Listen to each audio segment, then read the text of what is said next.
Boa noite, meus irmãos. Saúdo a todos com a graça e a paz do Senhor Jesus Cristo. Estamos aqui mais uma vez para estudarmos a palavra do nosso Deus, na nossa série de estudo, no livro de Romanos.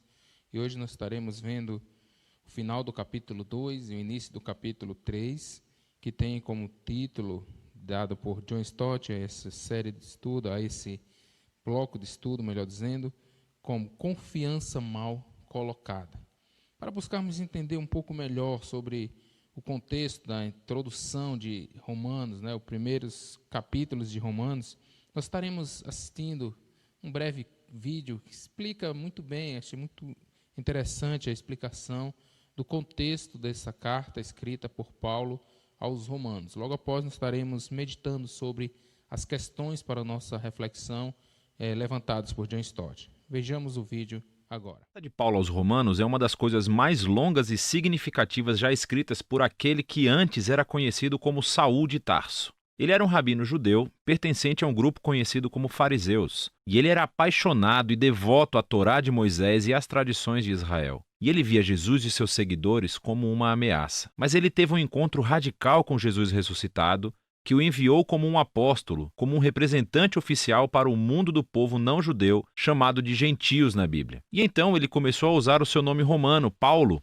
e viajou por todo o antigo Império Romano contando às pessoas sobre o Rei Jesus ressuscitado e formando seus seguidores nessas novas comunidades chamadas de igrejas. E Paulo, ocasionalmente, escrevia cartas para essas novas comunidades de Jesus para ajudá-las a promover sua fé, responder a perguntas que as pessoas tinham. E o livro de Romanos é uma dessas cartas. Na verdade, foi escrito bastante tarde em sua carreira. Agora, sabemos, pelo livro de Atos, que a igreja em Roma já existia por algum tempo e que era composta por judeus e não-judeus seguidores de Jesus. Mas a certa altura, o imperador romano Cláudio expulsou todo o povo judeu de Roma. E então, cerca de 5 anos depois, todos esses judeus, incluindo os judeus seguidores de Jesus, foram autorizados a retornar. E quando o fizeram, encontraram uma igreja que se tornou muito não-judaica em costume e prática. E isso criou muita tensão, de modo que nos dias de Paulo, a igreja romana estava dividida. As pessoas discordavam sobre como deveriam seguir a Jesus. Elas estavam debatendo sobre se os cristãos não-judeus deveriam celebrar o sábado, comer kosher ou ser circuncidados. E assim, Paulo escreveu essa carta com alguns objetivos em mente. Ele queria que essa igreja dividida se unificasse e tinha um propósito prático para isso. Ele esperava que a igreja romana se tornasse uma base para que a sua missão fosse ainda mais para o oeste, até a Espanha. E assim, foram essas circunstâncias que motivaram Paulo a escrever sua mais completa explicação do Evangelho, a boa nova que ele estava anunciando sobre a vida, morte e ressurreição de Jesus.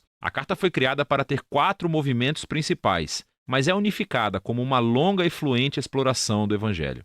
O Evangelho, segundo Paulo, em primeiro lugar, revela a justiça de Deus, e também cria uma nova humanidade que cumpre a promessa de Deus a Israel. E é este evangelho que vai unificar a igreja.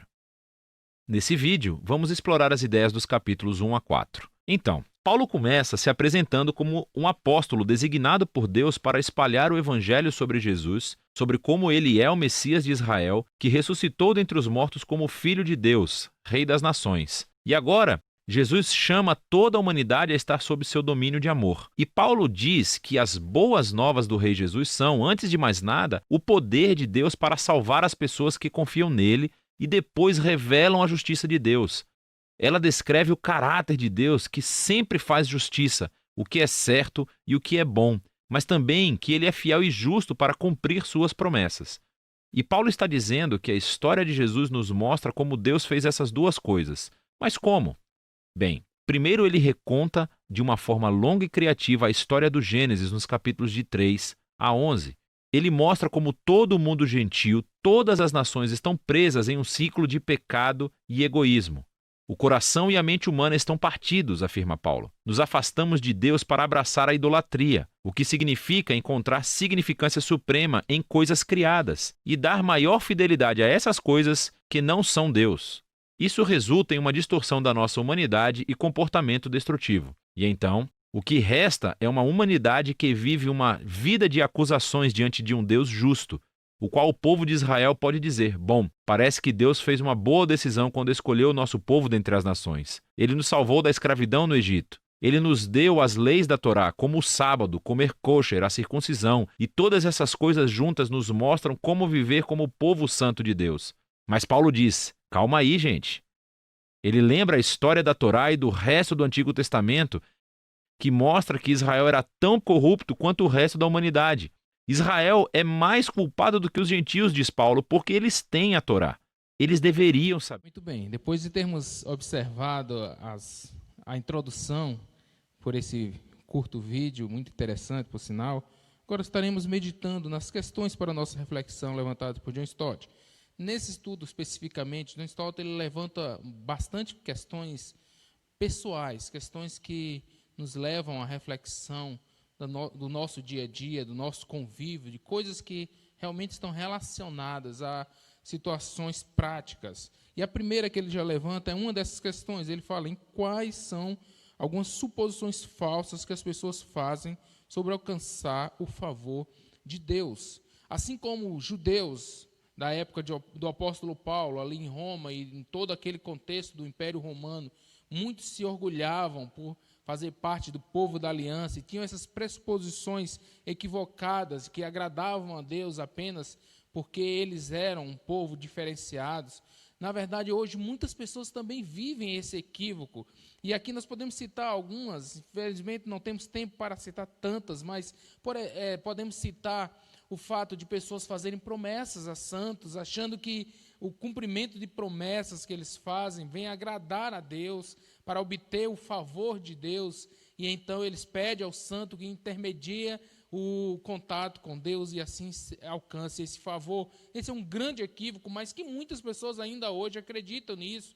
Um outro equívoco, e esse muito mais aplicável ao nosso contexto, são de pessoas que nasceram em lares evangélicos e que se orgulham disso, mas que não vivem uma vida que condiz com a realidade das Sagradas Escrituras. E aí, quando é questionado, diz: não, mas o meu pai, minha mãe, faz parte dos fundadores daquela igreja, é crente há muitos anos e acha que isso é suficiente para alcançar o favor de Deus. Então, esses são apenas alguns dos tantos exemplos de pessoas que, de forma equivocada, têm suas suposições, suas pressuposições que vão agradar, alcançar o favor de Deus por coisas que, na verdade, não podem satisfazer a vontade de Deus, porque a vontade de Deus ela só é satisfeita por meio da obediência, é o que a palavra de Deus nos diz. Então, Paulo ele exorta esses crentes aqui, judeus, esses homens que se converteram do judaísmo e que ainda queriam agradar a Deus por meio da obediência à lei. Não é possível simplesmente porque o homem ele é incapaz de obedecer perfeitamente à lei, mas obedecer à palavra de Deus, com auxílio do Espírito Santo, é o meio que nós temos de agradar e alcançar o favor de Deus. A segunda questão, levantada por John Stott para a nossa reflexão, está relacionado ao fato de que esses judeus, como Paulo fala aí nesses versículos, eles tinham pressuposição de que eles tinham um bom relacionamento com Deus, e a questão é, de que tipo de coisas eles dependiam para lhes dar esse relacionamento. Então, a resposta que nós encontramos para essa questão está exatamente no que eles chamam aí do triplo privilégio que eles tinham. Eles tinham o privilégio de ser o povo da aliança, que eles carregavam a marca da circuncisão e eles receberam a lei. Então, esses três aspectos faziam com que os judeus considerassem, tinham esse grande privilégio, que era o povo particular de Deus. Então, eles consideravam, sim, que tinham um bom relacionamento com Deus, tão somente por isso. E nós percebemos que, na verdade, isso são coisas boas, são coisas que realmente que fazem com que esse povo, eles tenham uma marca, algo que caracterizam eles como um povo separado por Deus. Mas uma vez que essas práticas, elas se tornam práticas apenas ritualísticas, perde o seu sentido, porque nós vamos ver exatamente as próximas questões, o apóstolo Paulo falando que essas práticas, elas não podem ser apenas no exterior, elas precisam ser de coração. Então, já passando para a próxima questão, nós vemos aí a terceira questão levantada por John Stott. O que Paulo está procurando mostrar para seus leitores quando lista as perguntas dos versículos 21 a 23.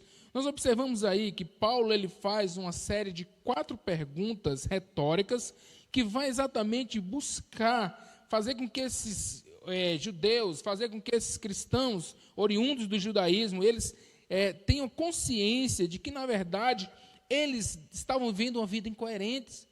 Muitos deles estavam criticando, estavam julgando, estavam fazendo coisas criticando coisas que eles praticavam. E isso é uma incoerência muito grande. E Paulo diz que a incoerência deles é ainda maior, uma vez que eles conhecem a lei, uma vez que eles são conhecedores da lei, e isso se torna uma incoerência ainda maior. Meus irmãos, como tem sido incoerente a prática de tantos cristãos dos nossos dias também, como infelizmente temos percebido pessoas que pregam a verdade, não têm vivido esta verdade. E isso envergonha o Evangelho, é o que Paulo vai falar logo na sequência. Ele diz, o nome de Deus é blasfemado entre os gentios por vossa causa. Exatamente porque vocês fazem aquilo que vocês criticam. E Deus, Ele colocou a marca do seu povo exatamente para ser diferente.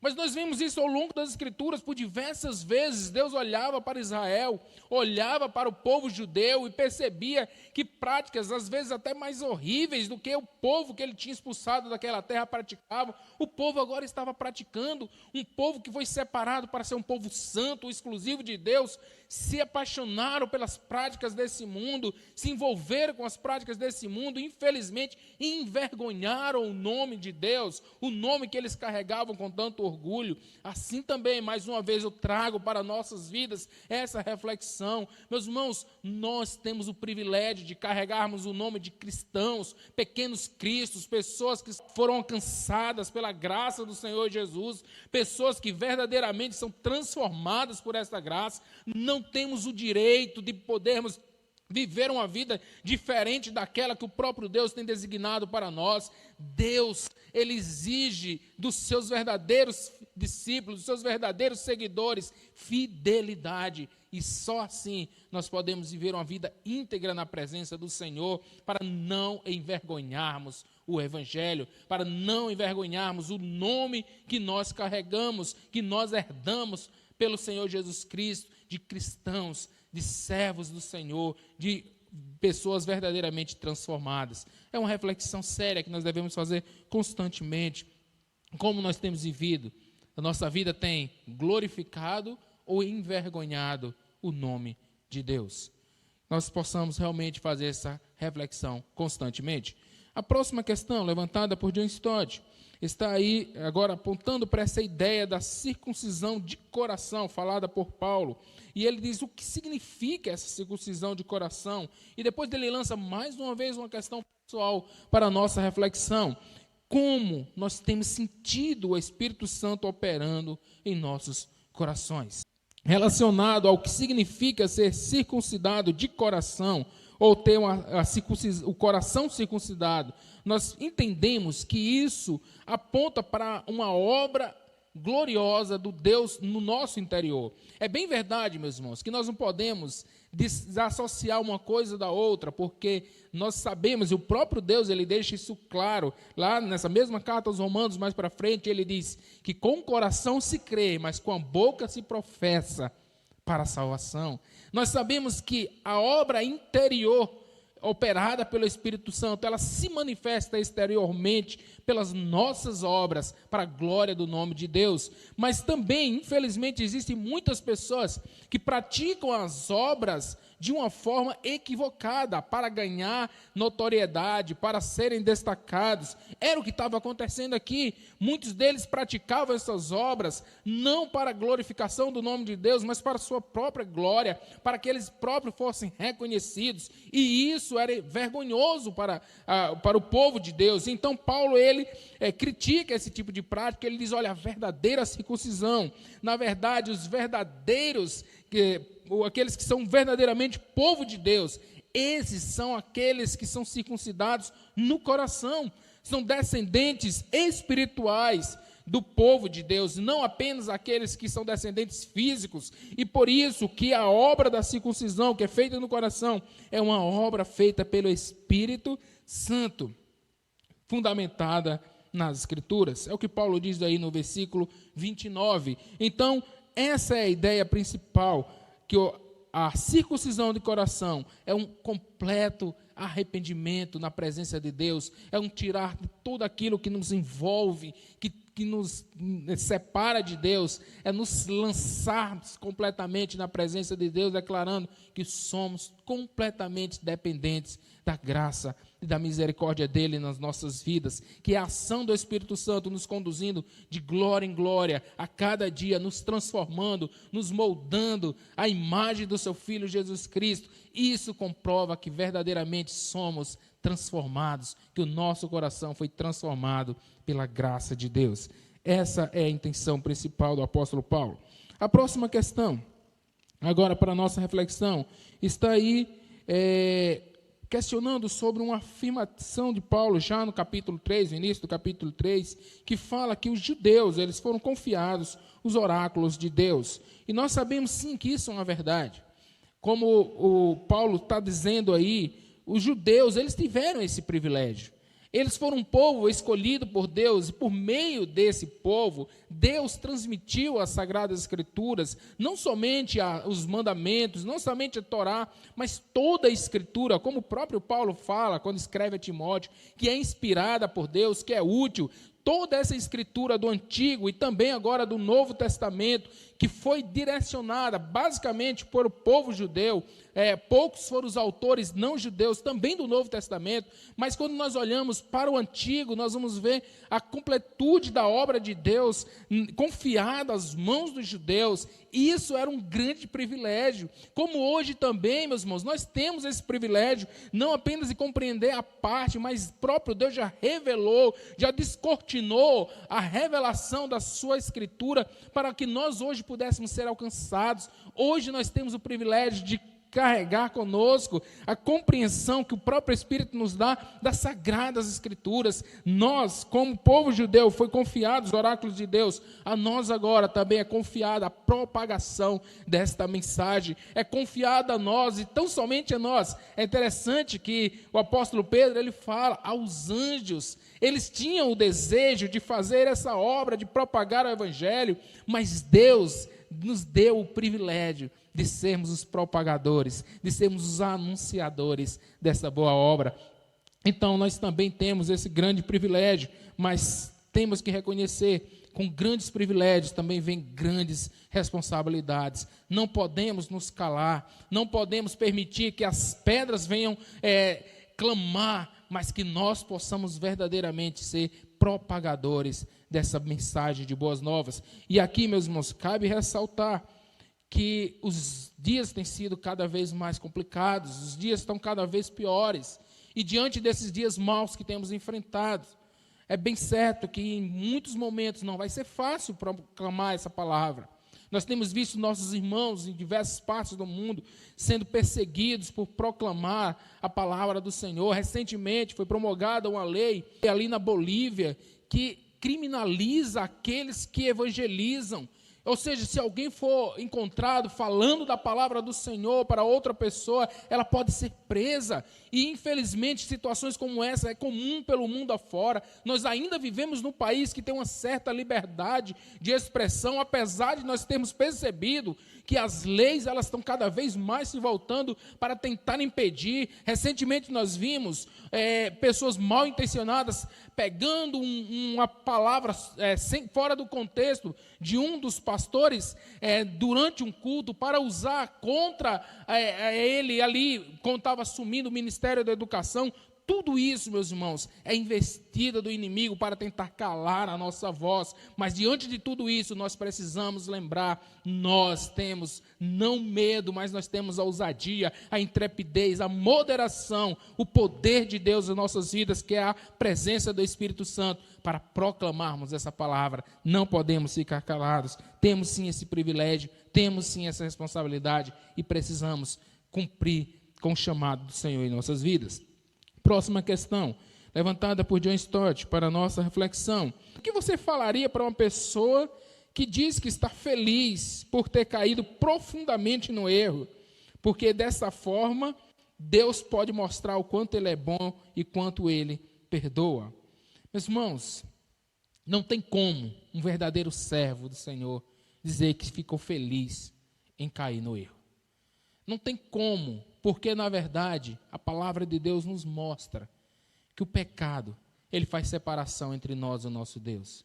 Que o pecado entristece o coração de Deus e logo deve entristecer o coração dos verdadeiros filhos de Deus. Como nós observamos, o salmista Davi, ele falando no Salmo de número 32, ele diz: enquanto eu calei o meu pecado, enquanto eu não joguei para fora tudo isso, os meus ossos eles estavam corroendo, minha vida se tornou como sequidão de estio, eu não tinha mais alegria. O mesmo ele fala no Salmo de número 51, até a minha alegria da salvação foi roubada diante do pecado que eu havia cometido. Não há como ter alegria por viver no pecado. Pessoas que falam coisas desse tipo, como infelizmente os judeus falaram aqui para o apóstolo Paulo, no versículo 8, dizendo: por que não dizemos, como alguns caluniosamente afirmam, o que fazemos? Pratiquemos males para que venham bens. Como é que pode? Pratiquemos males para que o nome de Deus possa ser glorificado na nossa restauração? Não, o nome de Deus ele é glorificado pela obra dele graciosa, não pela nossa prática do mal. O mal nunca glorifica a Deus, o mal nunca vai servir para a glória de Deus. Na verdade, Deus, na sua graça, Ele está olhando para nós, Ele está impedindo que nós pratiquemos mais males do que naturalmente nós já temos praticado. Isso é sinal já da graça de Deus. E nós devemos lembrar como Paulo encerra essa passagem, ele falando que a condenação desses que pensam assim é justa. Como todos que praticam o mal irão sim ser justamente condenados, a não ser que a graça maravilhosa de Deus intervenha, que a misericórdia de Deus intervenha. Mas isso é tão somente porque Ele realmente é bom, porque Ele realmente é misericordioso. Não porque nós devamos viver uma vida de pecado para glorificar o nome de Deus. Longe disso. A palavra de Deus nos lembra, nós devemos buscar ser santos, porque o nosso Deus, Ele é santo. E diante disso, John Stott nos encerra mais uma vez, levantando uma questão pessoal que eu gostaria de deixar para a reflexão de cada um de nós. Como nós temos vivido a nossa confiança tão somente no Senhor Jesus Cristo? Por quantas vezes, meus irmãos, nós declaramos que confiamos completamente? Nós até cantamos por muitas vezes: tudo entregarei, tudo deixarei, sim, por ti, Jesus, tudo deixarei. Nós cantamos isso, mas quando praticamos, por quantas vezes vivemos confiando nas nossas forças, na nossa inteligência? Por quantas vezes confiamos no nosso dinheiro? Por quantas vezes confiamos em homens, em coisas, como diz o salmista, muitos confiam em carros, em cavalos, mas nós devemos confiar tão somente no Senhor. Esse é um exercício diário, constante, uma luta que nós vamos enfrentar enquanto estivermos nesse mundo, de deixar a nossa prepotência, de deixar o nosso sentimento de achar que por nós mesmos podemos fazer alguma coisa e confiar tão somente no Senhor. É isso que Jesus fala: tornai-vos como crianças, confiando tão somente no Pai, entendendo que a sua vida está bem guardada nas mãos do Pai. Que Deus assim nos ajude a nós vivermos uma vida entregue na presença do Senhor, confiando tão somente na sua graça nas nossas vidas. Que Deus te abençoe, que Deus te conceda assim um restante de semana debaixo de sua graça e proteção, e que nós possamos assim logo em breve estar reunidos para juntos, presencialmente, podermos adorar ao Senhor. Enquanto não podemos, que Deus continue nos abençoando também nos estudos da sua palavra, e que assim nós possamos estar nos fortalecendo, porque esta palavra é poderosa para fazer isso. Deus te abençoe, até uma próxima oportunidade.